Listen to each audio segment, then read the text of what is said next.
তো দেখো, flag point আর কোবিন্স CoV beach থেকে ঘুরে আমরা এখন ব্যাক করছি স্কুটিতে করে সেলুলার জেলে। তো সেলুলার জেলে গিয়ে আবার লাইট অ্যান্ড সাউন্ড শো আছে, সেখানেই যাব। 7:30টার শো ছিল আমাদের, 7:50-এর শো। তো চলো, তোমরাও এনজয় করো পুরো ভিডিওটা। আর ভিডিওটি ভালো লেগে থাকলে অবশ্যই লাইক, কমেন্ট আর শেয়ার করতে ভুলো না। স্কিপ না করে পুরো ভিডিওটা দেখো। দেখো তো, রাস্তা দেখো। চলো, খোলাই আছে।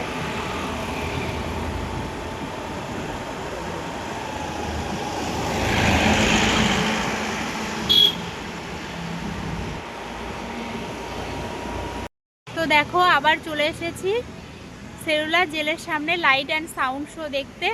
তোমাদেরকে দেখাবো যে রাতের সেলুলার জেল দেখতে ঠিক কতটা সুন্দর লাগছে। আমাদের রাতের শো আছে 7:50-এ, কারণ 6:50-এ যে শোটা ছিল সেটা ইংলিশ শো, আর 7:50-এ যে শোটা আছে সেটা হিন্দি শো। তো চলো, তোমাদের সামনে থেকে দেখাচ্ছি সেলুলার জেল দেখতে ঠিক কতটা সুন্দর লাগছে বাইরে থেকে।